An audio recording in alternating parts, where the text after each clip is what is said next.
Hello viewers, the nature and agriculture চ্যানেলে আপনাকে স্বাগতম। এবারে চলে এসেছি একটা নতুন ভিডিও নিয়ে। সেটা হচ্ছে ছত্রাকনাশক প্রয়োগের নিয়ম, ছত্রাকনাশক কীটনাশক কীভাবে স্প্রে করবেন এবং গাছের বৃদ্ধি থেমে যেতে পারে সেই সম্বন্ধে কিছু আলোচনা করব। তো ভিডিওটা পুরো দেখার চেষ্টা করবেন। তো চলুন শুরু করা যাক। ছত্রাকনাশক প্রয়োগের নিয়ম। আমরা যারা চাষাবাদ করে থাকি ছত্রাক এবং ছত্রাকনাশক শব্দের সাথে জড়িত, কারণ আমরা যে ফসল চাষ করি না কেন সেখানে ছত্রাকের আক্রমণ ঘটবেই, এবং সেই আক্রমণ ঠেকাতে আমরা ছত্রাকনাশক স্প্রে করে থাকি। তো এখন দেখা যাচ্ছে যে বিভিন্ন ধরনের ছত্রাকনাশক জমিতে স্প্রে করার ফলে আমাদের জমির ফসলের বারবারন্ত অনেক সময় ক্ষতিগ্রস্ত হচ্ছে বা থেমে যাচ্ছে। তো কৃষি বিজ্ঞানীরা প্রমাণ করেছেন যে এই বিভিন্ন ফসলের ক্ষেত্রে ফলন বাড়ানোর জন্য অত্যন্ত গুরুত্বপূর্ণ অনুখাদ্য। তাহলে সেই অনুখাদ্য যদি ছত্রাকনাশকের মধ্যে থাকে তাহলে কাজ আমাদের অনেকখানি সহজ হয়ে যায়। আর আজকে আমি যে কিছুটা ছত্রাকনাশক কীটনাশকের সম্বন্ধে আলোচনা করব, তাদের প্রত্যেকের মধ্যে জিঙ্ক রয়েছে। আপনারা জানেন জিঙ্ক গাছের পাতার মধ্যে ক্লোরোফিল পরিমাণ বাড়ায়। ক্লোরোফিল পরিমাণ বাড়লে গাছ আরও বেশি খাদ্য তৈরি করতে পারবে, যার ফলে গাছের বাড়বাড়ন্ত খুব দ্রুত গতিতে বাড়বে।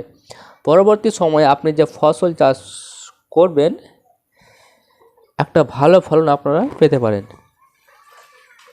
এই ছত্রাকনাশকগুলো ঘুরিয়ে ফিরিয়ে আগাম স্প্রে করতে পারলে ফসলের সমস্যাগুলো দূরে থাকে। যেমন পাতায় ছোট্ট বা বড় ধরনের দাগ দেখা দেয়, পাতা ঝলসে ঝলসে যায়, এবং পাতা হলুদ হয়ে যাওয়া বা ধস বা নাভি ধসা, পাউডার মিল্ডু এই ধরনের মারাত্মক ছত্রাকের আক্রমণ থেকে ফসলকে সুরক্ষা প্রদান করতে পারবেন এবং গাছের স্বাস্থ্য দীর্ঘদিন ভালো রাখতে পারবেন। তো ছত্রাকনাশকগুলির কার্যপ্রণালী। এই ছত্রাকনাশকগুলো বেশিরভাগই হচ্ছে স্পর্শজনিত।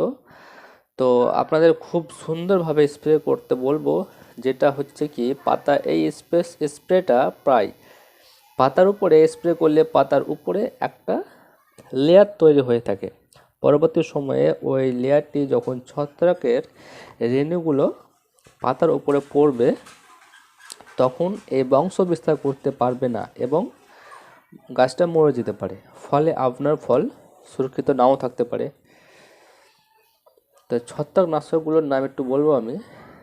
যে চার ধরনের ছত্রাকনাশকের মধ্যে জিঙ্ক পাওয়া যায়, সেই চারটি আমি ছত্রাকনাশকের নাম বলবো।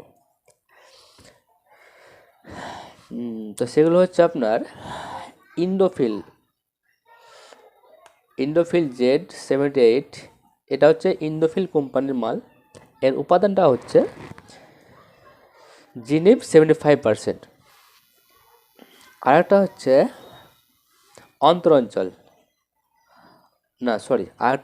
অন্তরাকল, এটা হচ্ছে বায়ার কোম্পানির। এর উপাদানটা হচ্ছে প্রোপিনিপ 70%। আরেকটা হচ্ছে পলিডাম, এটা হচ্ছে BSF কোম্পানির। এর উপাদানটা হচ্ছে মেডিটাম 70% অ্যান্ড জিঙ্ক 14%। আরেকটা বলবো সেটা হচ্ছে কুমান এল, এটা হচ্ছে সেনজেন্টা কোম্পানির। এর উপাদানটা হচ্ছে জিআরএম 27%। তো শেষ কথা বলি, এই চারটি ছত্রাকনাশক যদি আপনাদের ঘুরিয়ে ফিরিয়ে আগাম ব্যবহার করেন তাহলে বিভিন্ন ধরনের ছত্রাকের যে আক্রমণ হয় তো আমাদের বিভিন্ন ফসলের উপরে তা থেকে ফসলে খুব সুন্দরভাবে প্রোটেকশন দেয়। এবং এই চারটি ছত্রাকনাশকের মধ্যে জিঙ্ক থাকার দরুন ফসলে আরও সবুজ ও তরতাজা রাখে এবং পরবর্তী সময়ে ভালো ফলন পাওয়া যায়। তো বন্ধুরা, যদি আজকের এই ভিডিওটা আমার খুব ভালো লেগে থাকে তাহলে অতি অবশ্যই শেয়ার করবেন। আর যদি কোনো প্রশ্ন থাকে তাহলে কমেন্ট করে জানাতে পারেন। ধন্যবাদ।